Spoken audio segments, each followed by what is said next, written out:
Neverland is brought to you by mypodcastreviews.com. Check our affiliate link right there in the show notes or on our website to go and join an account. If you happen to have a podcast and you want to see your reviews you get from around the world, from every different possible place that someone could be listening and reviewing your podcast, you need to create an account. It's very inexpensive, very affordable. mypodcastreviews.com. They'll even help you create a link where people can review your podcast very easily that you can put right into your show notes. Once again, mypodcastreviews.com.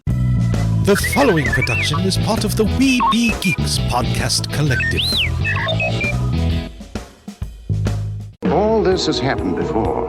Hey kids, Townsend Coleman here, the voice of Michelangelo from the original Teenage Mutant Ninja Turtles. Tom Kane this is, the voice of Yoda on Star Wars. Hey yo, it's Wopat, and a big yeehaw to you all. I used to be Luke too. Hi, my name is Oli Shoshan. I play Jedi Master Shakti. Hi, Butch Patrick here, Eddie Munster. Hi, this is Jim. Hi, this is Bill Farmer. You're listening to the Neverland podcast. Welcome to Neverland, to Disney and beyond. And it will all happen again. And now your head lost boy, the Spider-Pan. Walk on the eyes, it is Pan. Jeremy. Hooray for Captain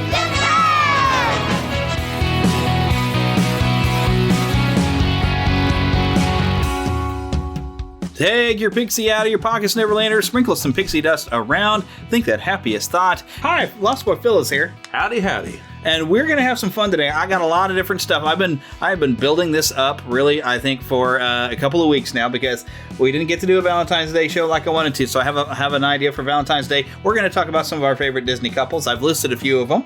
Good. So we're going to go ahead and talk about that. And, I didn't get a chance to put things together. Things didn't come together last weekend, so we just had that fun time there. We got to hear some of Eric's audio out there in Star Wars Galaxy's Edge, etc. last week. So I've gotten to build up all kinds of stuff. There's so much to talk about. We're even going to talk about some things I think that'll help you understand where some characters are coming from in WandaVision. I've been collecting a lot of information, and we're going to get into that. But make sure also you find Neverland Rock Radio on Spotify and Anchor. That is also a place that I'm creating. I haven't put anything out there in a while, but I'm able to play music on there, and so I'm having some fun. It's kind of a personal journal there. So there's all kinds of fun stuff going on, and we're just going to have to dive head first into stuff. But, all right, WandaVision. Here's some of the things, and you might remember that because when I was reading a lot of comics, I'd read Spider-Man. I used to read X-Men, like in the 90s. Yeah. So I wasn't paying attention to the Avengers like you were. Yeah, I think you were paying attention a lot more. In the 90s and in the early millennium, I did. I got into it when I was going through my second brain surgery. Someone brought me the Avengers. And they first brought me the Avengers and Avengers West Coast. And because they used to have all that. And I read some of those and I enjoyed it. That's how I got into Vision. And I kind of, to be truthful, I'm a geek, but not a shock. I'm on here. Yeah. But I kind of fell for the whole love triangle, if you will. Not triangle, but the drama, if you will, of a android and a woman. Or synthetic. They never call him so much an android. He's like a synthetic. A non-human and a human being in love. Yet and all kind that. of human in a lot of ways. Very interesting. I thought it was almost dramatic and soap opera-ish in a way, because how can a human and an android, they can't really be together, but they're together, and it was very interesting. And I can answer that question, and some of that you might have seen happen. So I've done some research, I've watched some videos on YouTube where people collect all the history, and I have got the information right for you, dear listener. So let's break it down, all the characters you wouldn't see in WandaVision. So we have Wanda Maximoff, formerly known as the mutant daughter of Magneto. Her and Pietro both were the twin children of Eric Lehnsherr, and a Magneto. Romani, or Magneto, yes, Magneto, and a Romani woman. That they were supposed to have all died, and for a long time, Magneto wasn't sure he still had those children. Magneto's had an interesting history because he had another child that was killed, and that's what kind of really turned him against humans. And where do we know? That happened in Russia. That was a different thing. Do we know which issue they showed up in of X-Men? All right, now let's not make it complicated on me. I'm not grabbing issue numbers. I just want to tell the story. It's X-Men number 2. I thought that was interesting. Or yeah, because what the Scarlet Witch and they showed up in X-Men number 2. Whenever he showed up with all his little mutants, was part of his Brotherhood of Evil Mutants. Okay, that was when they first showed up. Okay, I thought you were going to make it complicated on when the stuff I'm talking about now, because there's a lot of the history, and this is why my wife hates regular comics, and she likes her manga. Manga is always written by one person, and they just tell their one story. But the problem with that is once they're done, you're not going to get anything new. The problem, though, is that she has with Marvel, and I kind of have the problem, too, is retconning. Yeah, and I have to keep explaining her what retcon means. This is where they go back and they retroactively change continuity. Yeah, and it's hard. And it's happened so much. They do it DC too, and it's hard to keep with. Yeah, and that has happened so many times, and they've changed it because they didn't want to have them be mutants because they didn't have control of mutants in the films, and so they've changed it to where they are products of the High Evolutionary, but they are still children of this Romani woman. Which is weird. And so her magic is known as chaos magic, and she is also a Nexus being, which means it's kind of hard to explain it when I've read it, but she kind of exists in all realities. In the entire multiverse, she's somehow or another there and can affect things in all realities. Very weird. Now, Vision has had actually several forms. He was originally built from the original android Human Torch by Ultron. So, for those of you who don't know, back in the times when Namor and Captain America were going back during World War II, there was a Human Torch who was an android. Mm-hmm. Before, there was a Fantastic Four Human Torch. So Ultron got that body and built Vision out of it, but his mind was created from the brainwaves of Wonder Man. So Vision actually was very human in the way he felt, had emotions and feelings. He was very human. He just had a synthetic body, which is why he's able to fall in love with somebody. Yeah. Which now in the MCU, you're used to he had the Mind Stone, and the Mind Stone's kind of what brought him around. So plus he also had the mentality of the artificial intelligence of Jarvis, which Jarvis is in the comics as a live human old man, butler. Yeah. Very different. So the first time he was destroyed, it was a plot by Immortus, Master of Time, and he's an older version of a character called King the Conqueror. Now, I find this interesting because there's been talk that maybe King the Conqueror is going to be the next big bad. And I've been waiting for him. I like King. So they have a potential to work their way that direction with WandaVision. Yeah. And I think they are. And I think it might be coming. I think the mutants, going back to the mutants, they haven't been able to do that because they didn't have the rights to it because the mutants were and now they do. Fox, and now they do. And now they do. Slowly but surely, because that's why it's going to happen. And we just don't know how. Ruin this. I'm assuming if you're listening to this, you already know anyway. But we'll try not to spoil an episode, though. No, I'm trying not to. But they have used hints. I'll just say hints because I don't want to ruin anything. They've used hints towards the X-Men films. Well, yeah, at least in one person. One person. So therefore, I do think they're blending it. I think we're learning some more about that character really quick. I think they're blending it all in. Yeah, they're gonna find a way to make it work. So doing a good job. Now, what Immortus did by destroying the original Vision, how he did it was he persuaded the government that Vision was a hacking threat because he could hack into anything, and so the government got him and took him apart. And Immortus also did this whole thing where he faked that he wasn't made from the original Torch, and so he, lost the whole identity of who he was. Hank Pym actually put him back together, and he had all the memories, but Wonder Man was not unwilling to share like his brainwaves, and so Vision, this is the white version you'll see in the arcade, Captain America and the Avengers, the arcade game, where he had a white Vision. He's completely emotionless. He has all his memories, but he's emotionless. Now, during the time when he did have emotions is when him and Wanda did have a relationship. And oh yes, they did live in a place in New Jersey when they were married. So that is where that comes from. Now, Sword and Abigail Brand. This is actually pretty recent stuff in the grand scheme of things. This is the Sentient World Observation and Response Department. So Abigail Brand, she takes on from a mutant power she seems to have because she seems to be half alien, half human with an X gene. So really her name is Abigail. She knows her father was an alien, which her father is some sort of green furry alien race, which is why she finds Beast of the X-Men attractive. And they have kind of a little thing going on. So Sword was actually first introduced in Astonishing X-Men Volume 3, Number 6, was created by Joss Whedon and John Cassidy. Sword was originally an offshoot of S.H.I.E.L.D., but since the departure of Nick Fury as director of S.H.I.E.L.D., relations between the two organizations have become strained, and the head of Sword is Special Agent Abigail Brand. Its primary command and control headquarters is aboard the orbital space station known as the Peak, which is kind of like the Justice League's watchtower in space. Yeah. It's very similar to that, except for the Peak has been darn near destroyed multiple times. All right, so Sword actually had an undercover operative in the X-Mansion in Astonishing X-Men Volume 3, Number 17. The identity of the undercover operative was revealed to be Lockheed. Lockheed is a dragon that Kitty Pryde had, Shadowcat, which I guess, because He's basically in some sort. He's from a sentient world other than Earth, and that's what they look at. So I mean, aliens, other dimensions. They look at a lot of stuff. But I also found some stuff about Jimmy Woo. Jimmy Woo is a descendant of Genghis Khan. This is a character that dates back to like the 1950s, 1960s. Yeah, I remember seeing him when I was a kid. I remember reading about Jimmy Woo. Yeah, I didn't know about him at all. But they had to be careful because I mean that's now because his villain the Yellow Claw would be considered slightly racist. For a while they actually were drawing some of the characters a bit yellow, but now only Yellow Claw is kind of yellow because it's a thing. But they've learned the Asian people are not necessarily yellow in color.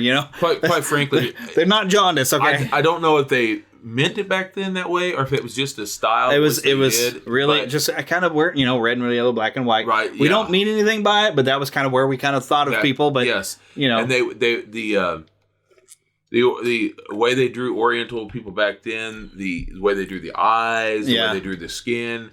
Everything had a it was caricature. Tone. Yeah, it was caricature because best way to say it. Everything has to be emphasized because they were trying to make sure that you got the idea that this person was supposed to be Japanese or whatever, or Chinese. Exactly. They would overemphasize characteristics. That's it.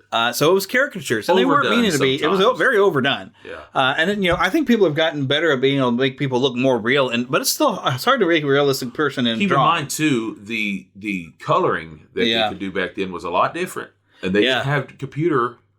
Yeah, they didn't have and that. That's ability. why we actually had a gray Hulk. For a little bit. For that one issue, because they couldn't get him to be the green. Well, at first they couldn't get the gray to work because that's why they went green. Oh, that's what it was. Okay. Yeah, they couldn't get the gray quite right. The gray kept changing from page to page. So finally, they decided by the next issue just to make them green and to keep it. They was able to keep it at the same basic green, but they couldn't keep the gray right. So that's what it was. And it was the same with the because I know he was supposed to be like Frankenstein's monster a little bit. Yeah, that's kind of what had happened with also back then the skin tones. That's why everyone was pretty much pink. Everyone pretty much had a pink tone. Well, everything looked a little weird. Not to sound racist whatsoever, but if you was Caucasian, you was pretty much pink back in those days on comic books. I'm talking. But if you was an African American or black, because some people like to be called that, you had a basic same brown tone, and if you was an Asian of any sort, you were pretty much a yellow tone because that's pretty much all that they had. Yeah, and so trying to come against them for that is like it's too a little much. overboard. But I'm not gonna. I'm not gonna dive into that here. No, I really won't. All right, so you just have to take it. Basically a bucket of salt. Yeah, a bucket of salt. To most of the time they didn't mean anything bad by it. They weren't trying to be. There are people who have done bad things with stuff, yes, but not everybody. Not everybody was trying to do anything bad, and we didn't consider it any problem. Now, it's the not that morality really changes; it's the social norms that change. Yes, that's it. Of what people will call. Anyways, but formerly, Jimmy Woo had formed a group called the G-Men. I'd kind of like to see this become a series or a movie. This is a team consisted of a guy known as Gorilla Man, because he was a man who had kind of turned into a gorilla. M11, which I forgot who that is. The Uranian, and Venus, which Venus is, like the goddess of love. Venus, known as Aphrodite and all that kind of stuff. Yeah. And so this would be interesting. And after successfully rescuing the president, the team operated for about 6 months before it was decided the world was not ready for such a team and disbanded. Because these were, super power, like almost godlike, these people. Because, you had one, literally, Venus. But, if you can have Thor in there on the Avengers, then Venus. If you will. I love that also. But after that, Jimmy Woo became head of the Atlas Foundation, and he actually turned into a force of good.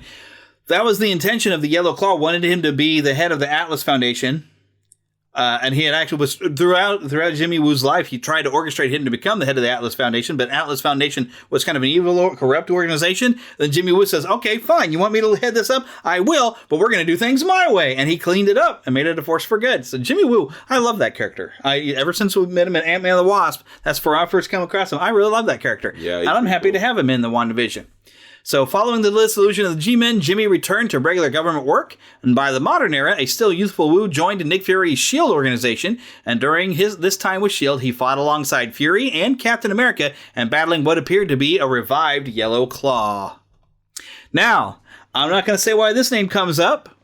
Agatha Harkness. Now this woman's scary, but you never know whose side she's on. During the Salem witch trials, they thought that it was necessary to make magical people stronger. No, she thought, Agatha Harkness said the Salem witch trials were important. They need and necessary because she thought it's going to make us magical people stronger. That's how weird and creepy she is. So Harkness had come actually to the New World hoping to actually have more freedom to practice magic, and she started a coven of witches here in the United States.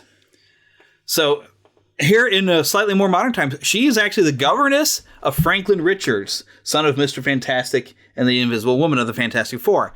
And actually, this kind of happened. And there was a big, long, complicated story, but just to sum it up, she actually saved Thing of the Fantastic Four from the Frightful Four. Now, who are the Frightful Four?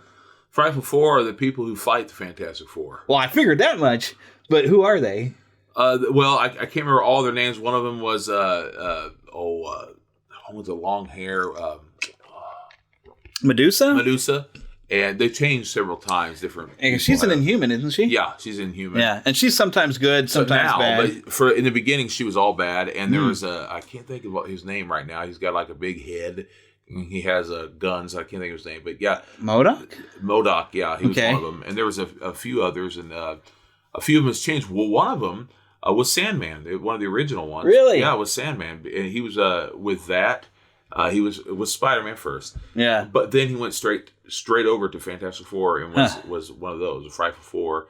And then I can't think of the fourth one at the moment, but they've had several. I would imagine Dr. Doom would somehow or another be involved. Well, I haven't seen it with that yet because he wasn't involved with them. But they've had several incarnations, but they always have that basic style where they're kind of supposed to be a bad guy version of the Fantastic Four, and so they try to have someone who kind of goes to compare with the good guy version, or if you will. I mean, the bad someone guy to version. match up against. Match up. Really. That's it. That's perfect.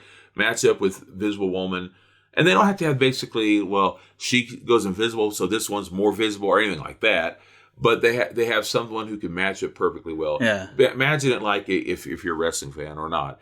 But Survivor Series, you have four, at least in the later years, you always had 6 on 6 or whatever. 4 5 whatever. Yeah. You'd have to have someone who would be a perfect match for Hulk Hogan. Yeah. You have someone who is like their top heel right now. Yeah, there you go. Yep. That's it. Exactly. So that basically sums it up. But eventually, so the Salem 7 took over the New Salem community, and they captured Agatha and killed her by burning her at the stake. Oh. In an ensuing battle between the Scarlet Witch and Salem 7, the entire community's energies were drawn into Vertigo of the Seven, who lost control of them. Wanda managed to capture some of the energy and funneled it away, but the entire town was still decimated. Wanda channeled the remaining energy to set in motion her becoming pregnant with her synthezoid husband's children. Now, that's also we're going to get into a bit more with the synthezoid husband and on the children they have together, but that's kind of important there. So later, Agatha resurfaced, avoiding explanations for her return. She claimed the Scarlet Witch's children were actually fragments of the soul of Mephisto, and wiped Wanda's memory of her children rather than fight to free the two from Mephisto when he reabsorbed the two. I'm going to get into that later as well. But Agatha actually taught the Scarlet Witch how to use her chaos magic. So I'm wondering, I don't want to say, but I just want to let you know who that character is. Yeah. Agatha also went on to aid other mystics in a number of crisis situations and trained Wanda further in the use of her powers, claiming that her mutant ability was actually to use chaos magic and helpfully resurrect the Avenger, Wonder Man. And he fully resurrected him. Yeah, I like Wonder Man. I'm waiting to see him get to pop up. You know that they've had hints of him, and that Nathan Fillion was sort of He'd be so cool. He had him in the background as Wonder Man, pre-Wonder Man, in a movie. I can't think of which movie it was right now. But he was in a film, and he was in the background. That would be cool. As pre-Wonder Man. That would be cool. I thought, wow, because that's a pretty big actor to have in the background. He kind of stands there. Yeah. One of the things I love on this show, I don't know if I'm jumping ahead of anything. You probably are. I'm actually not talking about the show. I'm just talking about people popping up in this show. Because that's how we don't spoil anything. Well, I don't want to spoil anything. I'm letting everybody know what's some stuff that happened in the comics. And just helps to give perspective on what you know if you've been watching the show. This doesn't ruin the show. I was more saying I like how the show has given sort of winks to TV shows. And more or less, and what I like is it's not specifically a TV show that has been, but some things are obvious nods to, like, let's say, Family Ties. Yeah, and The Office. The Office, and also Parks and Resurrection, or whatever it is. Parks and Rec, was kind of The Office. There's kind of that, The Office, and things similar to that. Some of it is recent and episode. it's pretty obvious. One of is obviously Bewitched. Yeah, and Dick Van Dyke Show and little things like that. But we've already discussed that, so we don't need to bring it up again. Yes, it is, but it's already been discussed. Very similar. I got a ton of stuff still to get through. So here's the timeline of things. All right, so the Timekeepers were worried about Wanda having children. They ordered Immortus to kill her, but instead, Immortus helped her relationship with Vision. Now remember, Immortus is King the Conqueror in an older form, right? And he's the one who eventually got Vision destroyed. Now, he even offered Vision to move his mind into Cap's body at one point, so Vision could have a real body. Immortus thought some other help in the relationship was going to prevent them from having kids and stuff. I don't know how that logic works. But, of course, eventually they were married, and the wedding was officiated by Immortus. They moved to New Jersey. Wink, wink, nod, nod. Okay. Wanda wanting kids, Wanda creates 2 souls from fragments of Mephisto's soul, as mentioned earlier, that Agatha told her about. Now, how this happened, Doctor Strange and 2 of the Fantastic Four had actually destroyed Mephisto, breaking him into 6 pieces. Now, if anyone doesn't know who Mephisto is, you're probably familiar with the term used for the devil as Mephisto. That's pretty much the dude in the Marvel Universe. He's kind of like the devil. So I'm kind of wondered, and some people have also been speculating, I've seen on Facebook, if Mephisto is going to somehow be involved. Who knows? We don't know. It would be interesting if they bring him in, because that would be good because Doctor Strange is supposed to get scary and stuff. I think Mephisto would be a good villain for Doctor Strange to fight next time. That might be what they're doing. That would be scary for what they're trying to do. So, it's a possibility, but I don't know for sure. All right, so the 2 boys are, of course, named Thomas and William. Their names were sort of mixtures between the original Human Torch and Wonder Man. They kind of mixed them around. Now, Mephisto turns a guy who was an actor, Martin Preston, into Master Pandemonium after Martin Preston had an accident and he was trapped by his arm and he lost his arm. And basically what Mephisto did is he put demons to replace the 2 arms and turned him into Master Pandemonium. And so Mephisto lies to him. Mephisto says, oh, well, you can go recollect your soul. Because basically Mephisto says, well, I own your soul. But he says, you can go recollect your soul. But actually what he was collecting was Mephisto's soul. And in order to do that, he was absorbing pieces of Mephisto, putting Mephisto back to power, and he absorbed Thomas and Billy. And that's actually where they ended up. At least for the time being, that changed here. All right, so long story short, House of M, where Wanda actually created her own reality. Which is still, it's her and Pietro as the children of Magneto, and it's a big complicated thing. House of M, yeah. But in part of it, she actually killed Wanda actually killed Vision and Ant-Man by destroying Avengers Mansion. Now, Tony Stark did later rebuild Vision and even returned him to his old green and red form and managed to restore his emotions. Ant-Man was brought back actually by his daughter Cassie of the Young Avengers in a time travel incident. It's a very, very complicated thing I'm not going to get into because I watched the video on it and it was complicated. But Cassie is important, and I wonder if the Young Avengers is coming. Because Billy and Thomas, we're going to find out later, are part of the Young Avengers as well with Cassie. Now, I think Cassie has gotten some of the growth and shrinking stuff. I think she's doing that similar thing. I don't know. But I'm figuring that's what she does. But Thomas and Billy are actually reincarnated souls. And so they're somehow back. I don't know how that works. But they found each other. They're all grown up. But here's where the timeline thing is. Because, all right, so Peter Parker is still supposed to be in his mid to late 20s. Mm-hmm. Yeah. Yet their 2 children have now grown up to teenagers? But if you watch the show, they kind of an accelerated growth. So that's why I think in the show they're doing that to just kind of cheat it a little bit. Mm-hmm. In the comics, they were like, what the heck? But they go, oh, they were just reincarnated souls. They came back older. Whatever. Comic timeline. It's hard to match it. It can kind of make some sense. It doesn't make sense. Now, so Thomas and Billy have come back as Speed and Wiccan of the Young Avengers, which I didn't realize that. So Speed, of course, we've seen. I think it's Thomas that has taken after after Pietro and got the speed powers, and Wiccan has like weird magic powers, but they both became part of Young Avengers, and they were brought together actually by Iron Lad. Teddy is his actual name, who was part of the Young Avengers, but he was actually young King the Conqueror. And he was actually trying to prevent himself from becoming King the Conqueror. Very, very interesting. I remember reading something like that. Yeah, there's some crazy, weird stuff. Now, one other thing that some people are going to observe, and I bet it's coming, is Billy and Teddy had kind of a relationship. I remember. And I'll just leave it there. But I bet some people are expecting that. But I want to move on and jump into the trailer park. Mama, another gator got in the house. Another gator? Give me that shovel. Come here. Get him, Mama. Get that gator. The Neverland trailer park. All right, now I know you've been itching about talking about this. So the Snyder Cut, we've got a full preview of the Snyder Cut for the Justice League movie. A 4-hour cut. Yeah. Because, now here's the thing. All of you DC film fans that were begging and clamoring for this, you just better shut up and like it. There's no guarantee it's actually any better whatsoever. It's just longer. But you better shut up and like it because you begged for this and they finally have caved. This is going to be on HBO Max. It's Jared Leto's Joker is back and people are trying to pretend they're excited. I'm like, you realize this is Jared Leto's Joker, right? And there's even something you just saw that I wasn't too excited about a picture I saw where the Joker is wearing a crown of thorns, mocking Christ. Now, keep in mind, I'm a pastor and a minister, and I find that blasphemous, which it is. It is. That is blasphemy. Which he is a villain, so that makes sense for a villain to do, I guess. Yeah, to do something. Yeah, bad guy does bad things, I guess. The problem I have is we're in a generation where villains are more praised than the heroes.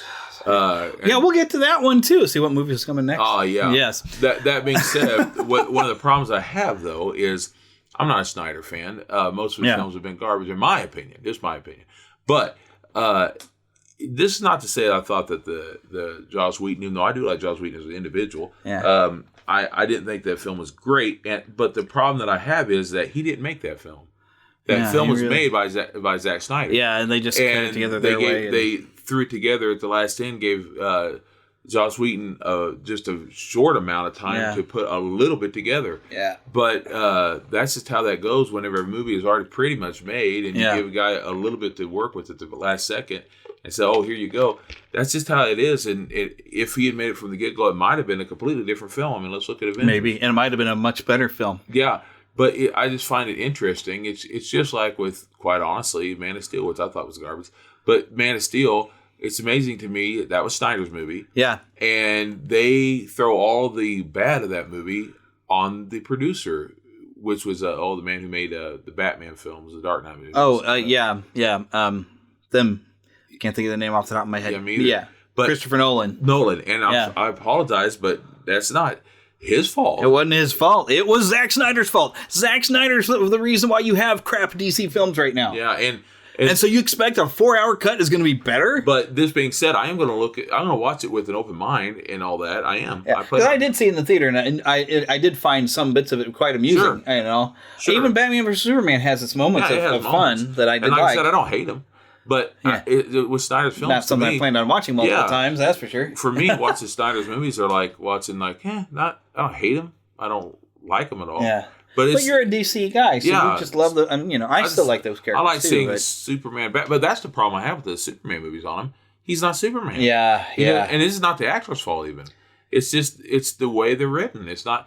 But the biggest problem I have though is that, for me personally, that people say, "Oh, it's already all been filmed." I don't think so. When you get time for him to go through and edit with all this computerized stuff, you could add a whole bunch. He could have added, who knows? So, I mean, I'm not saying he has. I have no idea. We don't know. But that being said, it sure would be nice to have all the time in the world to add and take two and all this other stuff. I'm sure he had a dedeadline, though. Well, sure. Yeah. And I do hope it's good. If you do want a good Superman... I want to watch it. I am going to watch it. If you want a good Superman, we did find out this... Well, I guess it was last week or something. We're going to get a Superman 78 series comic book and a Batman 89 comic book. Of course, it's going to be digital at first, 6 issues digital, and then 6 issues print, and then eventually all collected in one volume by next October.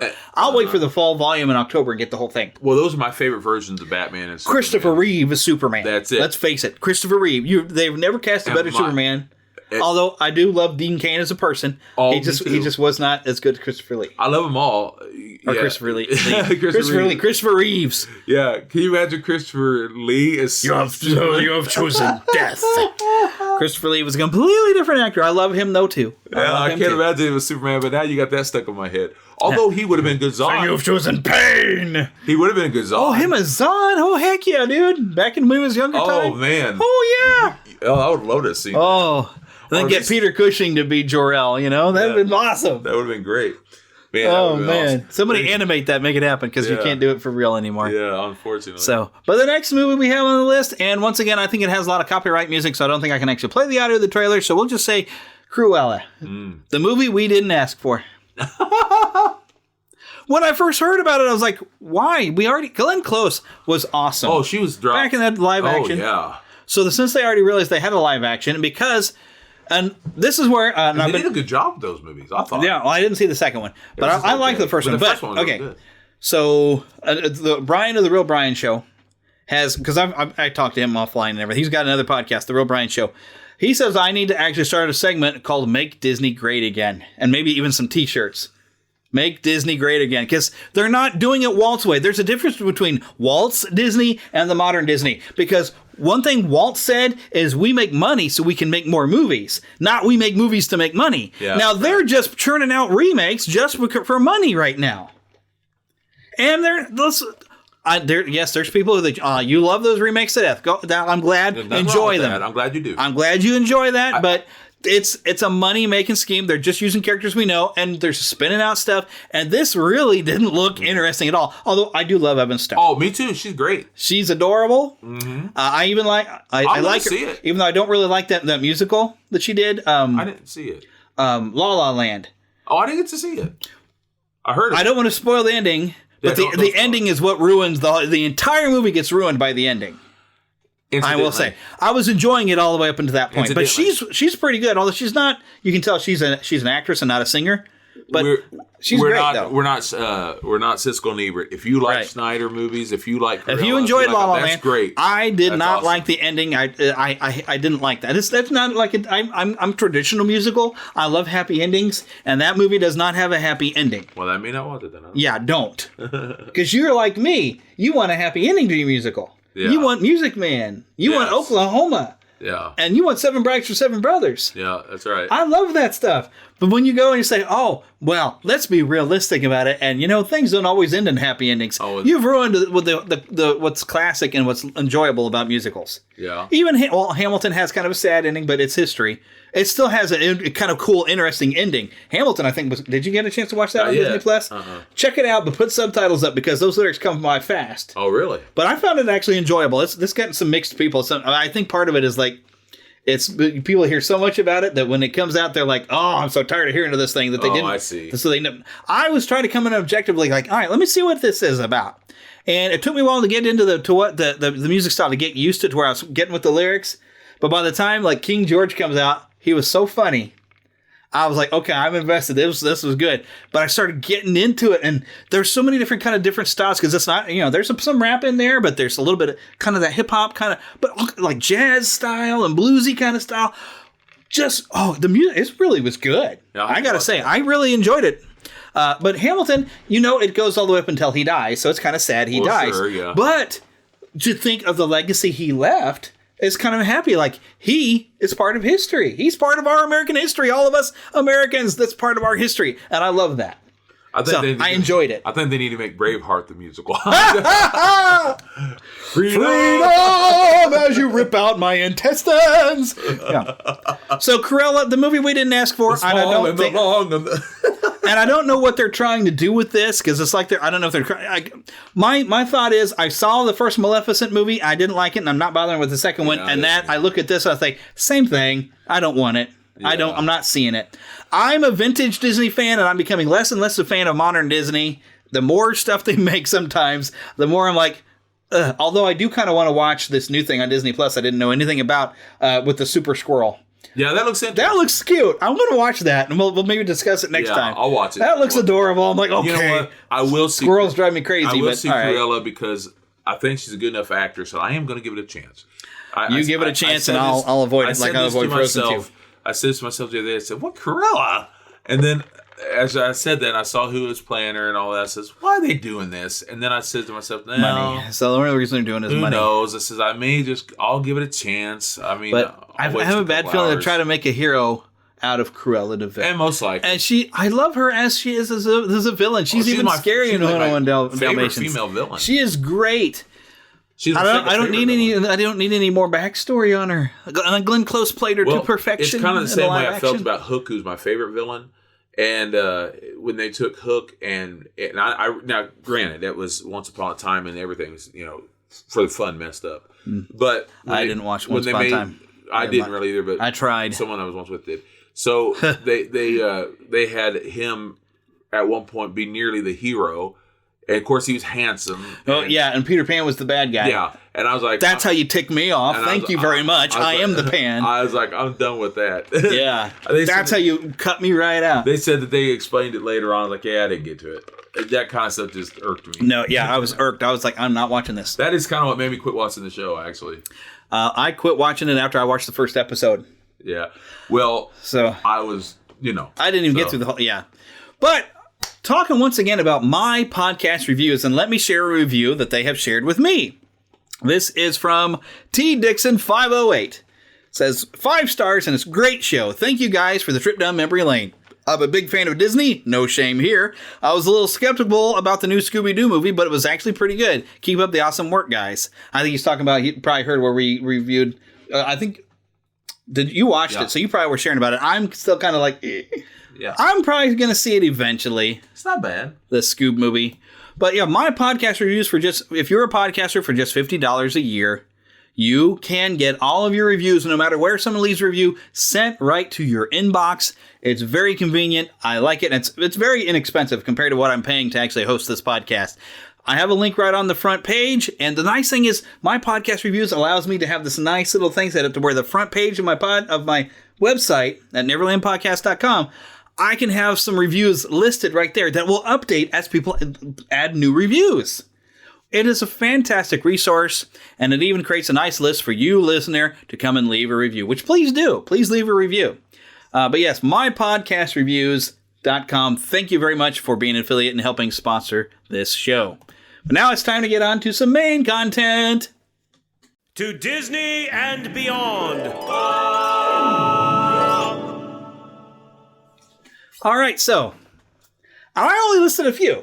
Now, these are some favorite Disney couples. There's a lot more I could go through, but I had to qualify this. I was not accepting any. If your name is Charming, you're not part of a couple. If you got 5 minutes in the movie, you're not part of a couple. I wanted to see these characters as a couple, and this ties in with WandaVision. We're getting to see Wanda and Vision, the couple. I'm including Star Wars, Marvel, Disney, Pixar, and just some of our favorite couples. And I've got a list here, but that's not everybody. We'll probably be able to talk about a lot more than what I've actually got listed. I was just trying to get started. And heck, we've only had the show, we still got at least a good 20 minutes of show here. So we're going to have some fun with this. And I clicked the wrong thing. There we go. Well, the first one I had listed of some of my favorite Disney Cuppies. Aren't we cute now? We should come up with names where they mix names together. So I'll call this first one Belst. That's terrible though. Belle and the Beast. Belle and the Beast. And you get to see the entire relationship go where they, barely even friends till somebody bends unexpectedly. You see the whole thing unfold, and no, it is not Stockholm Syndrome. If you say that, I will reach through the microphone and slap you silly. It's not Stockholm Syndrome. It's actually because she volunteers to stay there. And it actually fits very well with the original story.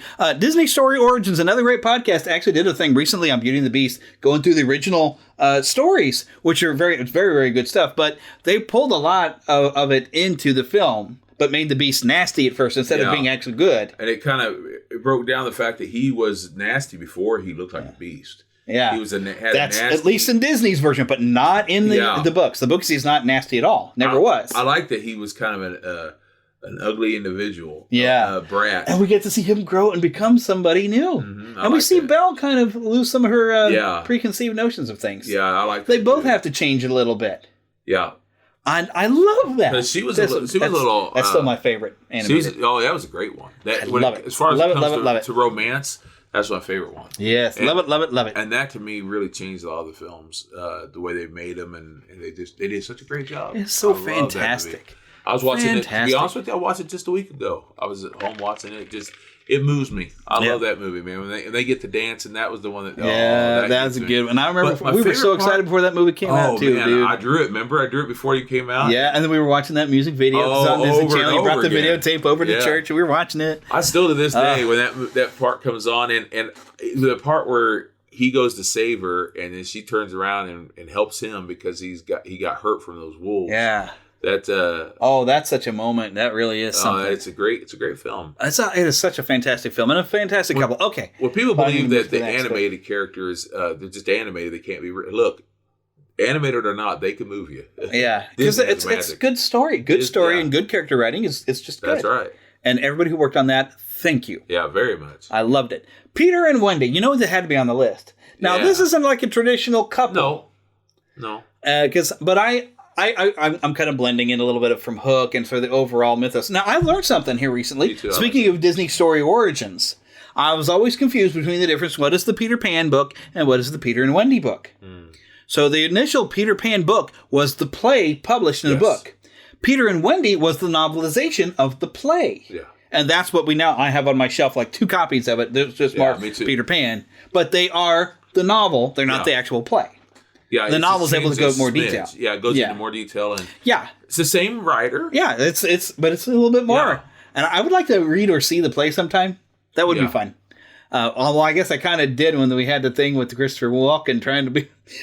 I love Walken, but oh wow, he did the best he could do. I mean, oh wow.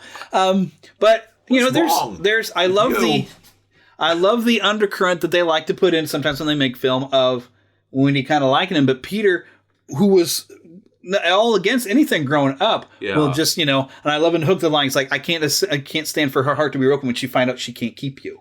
Yeah, and that's what in order for Peter, like in the movie Hook, which I know a lot of people didn't like it. I love that movie, but in order for him to grow up, he had to give Moira a real kiss. Yeah, that's right. Not a thimble. And in reality, and I personally like Hook too. I wish I could go back in time and change a few things. But for the most part, I love that movie. I really do. I just, like I said, they didn't have a lot of the computer effects stuff back then. But I personally think there was a little bit too much of the kid stuff in it. But like, for instance, the fat kid rolling like a ball. The silliness, that kind of stuff. I'm okay with that because it was Neverland. But I like a lot of that. Dustin Hoffman, for instance. Oh my gosh, that's great. But anyway, back to Peter and Wendy. Yeah, I love that. I love the undercurrent because it's like they're not a couple, really couple, but yet we kind of always felt like there was romance. It's obvious that there's a spark between them, But Peter is just never going to hit puberty. So the next one, the first prince that actually got a name. And I know you got to love this guy because he's Prince Philip and Aurora. And I love that Sleeping Beauty has a story. And Maleficent, I hate that movie. They ruined it. But they have this cute story where Prince Philip and Aurora kind of meet in the woods and they don't realize that they have been, their parents have already kind of arranged for them. And they go to like their parents are like, I don't want to marry this prince or this princess. I want to marry this person I met out in the woods. It's the same guy. And it's the same people. And it's this build up. And then, I love that. It's a story. And Maleficent, that movie ruined it. I didn't watch it. It ruined it. I love the Sleeping Beauty movie. It is a great movie, and I love this first time we had a prince who was a real character. I love that Walt and them used the music that was already in the Beauty, from the ballet. Yes, isn't that beautiful? And it's such a uniquely styled film too. I mean, because it looks like a tapestry come to life. Absolutely, fantastic. Now let's jump over to Marvel for a little bit because you know I was going to list these two. Well, you had to. Peter and Mary Jane, Spider-Man and Mary Jane. Come on, you got to give it to him. Really, because I've heard it broken down by a lot of even Marvel writers when they consider the history of stuff. Gwen Stacy's only famous for how she died. She wasn't really that popular character at the time. Until she died. Because they didn't really have much development to her character. Now, they've done more stuff with her now. And I like, speaking of Emma Stone, I liked her portrayal of Gwen Stacy. Made it good. Made you feel it when you see her. When she hit that thug. Oh, that broke your heart. Oh, it did. It did. Although I knew it was coming, I was like, "Oh no, she's falling." But when they did it, something about the way she was kind of making a noise. Hey, boy, that got me. That got me every time. I can see it in my head. It's horrible. I hated the film, But I actually liked it. But she was what did it for me in that movie. Yeah. When she did such a great job. She did. And I even liked golly. I can't think of the name, but I know you're talking about Spider-Man 3. She did a pretty... Which, the thing that I find is funny... Ron Howard's daughter. Yeah, I was trying to get her name. I'm sorry. But you took the blonde... and turned her into a redhead. And then you took the redhead and turned her into a blonde in that series. Y'all know what I'm saying, right? I always found that funny. But Peter and Mary Jane, they're all the ups and downs and weird stuff. And Mephisto making a deal to where they were never married, but they're now working their way to fix that in the comics. Because it's so crazy. Yeah. Mephisto, again, coming up in the show twice. Okay, so now we have to move into Star Wars. Oh, yeah. We ain't even talking Anakin and Padme. That coupling sucked. But Han and Leia, you felt that. Amen. You felt it from the first movie when they're giving up the awards and Han kind of gives her this, hey, look. And in reality... You saw that look. And what's really funny is we know, at least us geeks know, that that's not how it was originally supposed to be written. Yeah. Originally, it was supposed to be brother and sister who weren't even brother and sister. Yeah. But there was we saw that little thing. You kind of can watch this original Star Wars and see that look. She got a crush on him. There was a thing going there. Because that's what they have that argument. That's always that. I call it Han and Leia syndrome, where you have that little bit of argument. Yeah. She's trying to get him to care because she liked him. Why don't you only care about yourself? I know. Oh, Han and Leia, man, that's your power favorite. couple. I love it. And that's part of my problem with the sequels, is they busted that whole relationship up by the first movie. But they kind of sort of fixed some of that. Kind of sort of killed him before they could. I still love Han in that movie too, though. He does such a great job. And because we love Han. Yeah, we love Han. Man. Yeah. And I love Leia. And I like that they did try to kind of sort of fix some of that too. I love. They should have never broke it. Never broke it, and they especially not even letting us to see what happened. I will not forgive them for that. Anyway, moving on. Love them. All right, Eric and Ariel. I was going to say, there you go. Eric and Ariel, because although it's not my favorite Disney movie, my favorite Disney princess is still Ariel. It might have something to do with my thing for redheads. I don't know. Too. But Ariel was the first princess that was allowed to be funny. And it was also the first of several things. It was the one that really, even before Beauty and the Beast, it was the one that started bringing the animated films back. It was the beginning of the Renaissance. Yeah. Some people I've heard some people I want to consider The Rescuers Down Under, but that didn't quite gain the following that Little Mermaid did. It had to. Well, and it was first. It was before it, but not just that. But it didn't quite. Rescuers Down Under also was going against Home Alone, and so it didn't have. But it was never. I never thought it was as good as the original Rescuers. Well, I personally like it better. But that being said, that or not with Ariel and them, it captured several things. I haven't watched it in a long time now. Think about it. What I love about Ariel and Eric is there's no way on earth it could work, and in the book it doesn't. Yeah, and it's heartbreaking. And I, as much as I love the story, I love Hans Christian Andersen. But it's not. Disney Story Origins actually covered this pretty well too. I love the fact that they. Some people say, "Oh no, give me the original every time." Well, look, here's the thing: Disney was brilliant. Why would you want to watch a cartoon movie where you get everyone's emotion into it and everything else and then destroy it? No. Yeah. They were brilliant, just like with other films like Hunchback and all.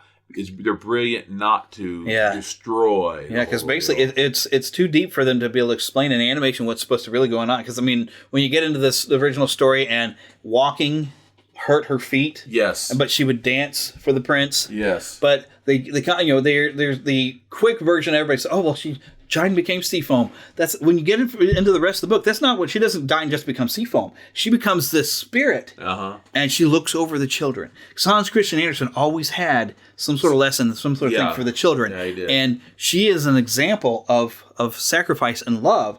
She's an embodiment of it in the book. And so that's great.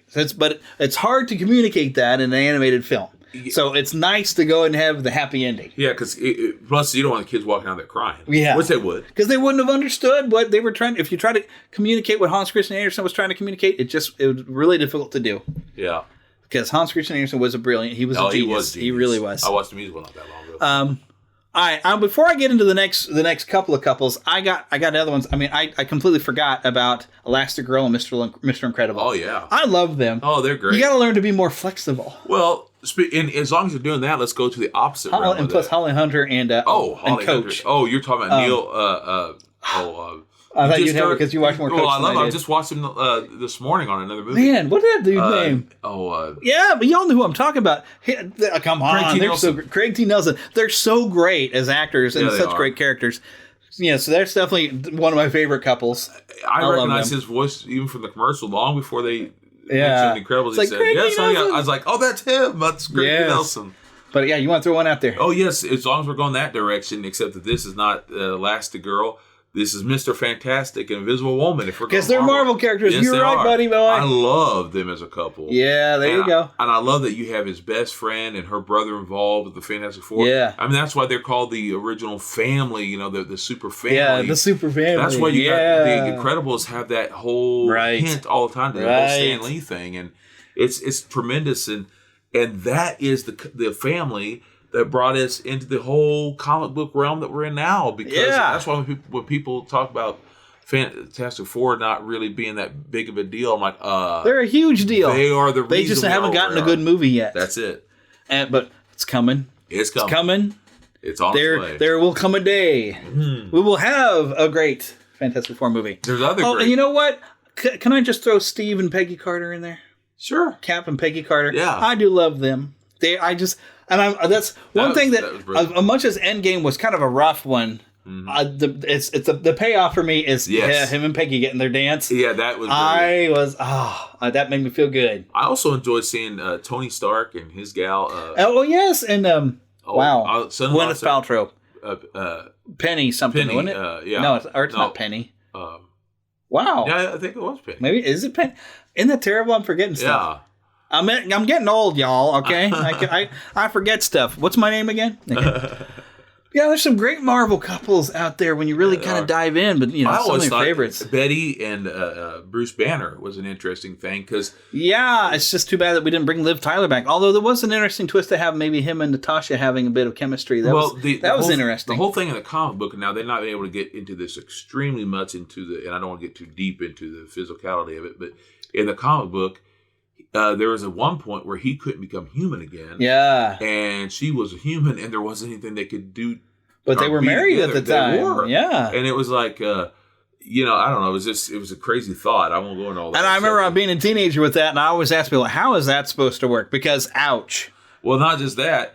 At that time, the Hulk was bigger than he'd ever been as far as he was huge. Physical. They had him standing taller. In some of the pictures, they made him really tall. Yeah. They had him so tall.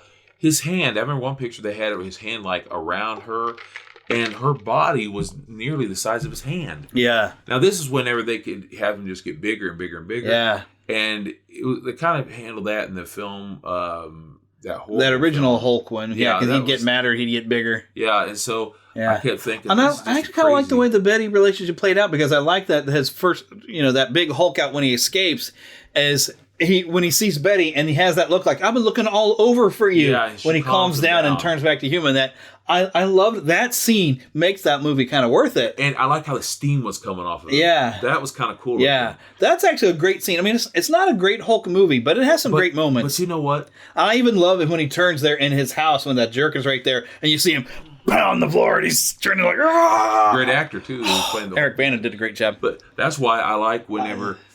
I kind of like that relationship because where everything else is what makes him go green, she's what makes him calm and come back home again. Which is why we're not bringing Liv Tyler back, having the Black Widow have the thing, sun's getting real low, that she's able to calm him, to turn him. Yes. I kind of like that they kind of put somebody in that part. Because you gotta have to have somebody to be your relaxation. Yeah.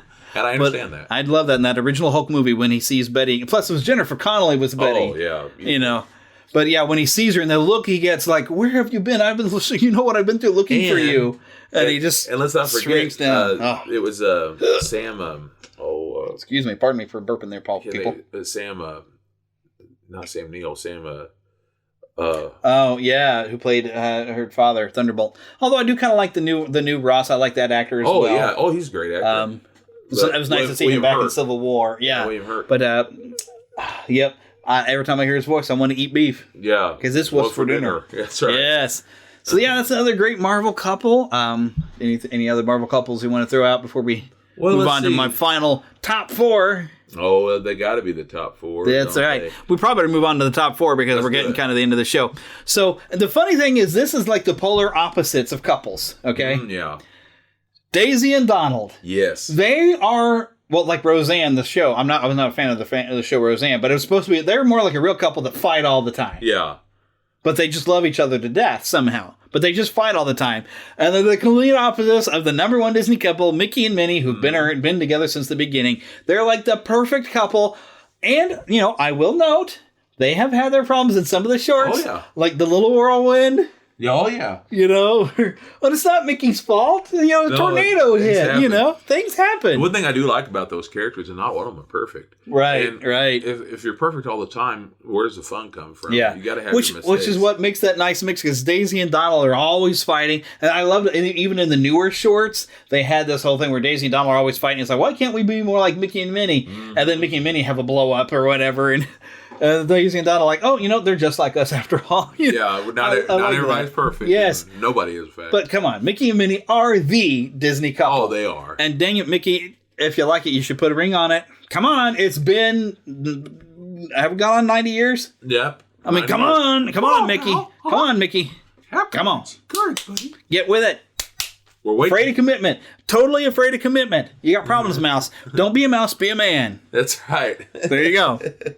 All right, but I think we've fooled around long enough. This has been a good time. Hopefully you've enjoyed the show. If you've enjoyed the show, make sure you leave us a nice review somewhere, because it'll pop up on My Podcast Reviews, mypodcastreviews.com, or click on the affiliate link right there on the front of the page. Come back next time when I'm working on having another guest, JD, I think it's Sumter, big guy on radio dramas and radio comedies and all kinds of different stuff of modern ones. He does a show all about it, and I think we're going to have some fun. I'm probably will have him next week or next show. I'm working on that. I need to get a hold of him. So lots more fun to be had as we go to Disney and beyond. Hey, thanks for listening to this week's episode of Neverland to Disney and Beyond. And of course, I want to remind you to keep a pixie in your pocket. What do I mean by that? Well, that is that young at heart, positive thoughts that you're going to keep in your pocket and share it with other people. Pull out that pixie dust and share it. Make sure, of course, that you check our show notes right there in whatever app you're listening to. There's a way to find the show notes. Now, I don't know what app you're listening to, so I can't tell you the specifics, but go and check it out. Also, visit our website, neverlandpodcast.com. Make sure that you leave us a nice review on whatever you're listening to, be it Apple or Google or Stitcher or just about anywhere. Leave us a nice review, and we appreciate that. And also make sure you share the show with others, because we like to bring other people into our community. And of course, make sure you visit our Patreon page, patreon.com/NeverlandPodcast. We appreciate all of your help to keeping the magic alive here in Neverland. And of course, if you're looking for a bit more fun, go search for us on YouTube, Neverland to Disney and Beyond. Until next week, like I said, keep a pixie in your pocket.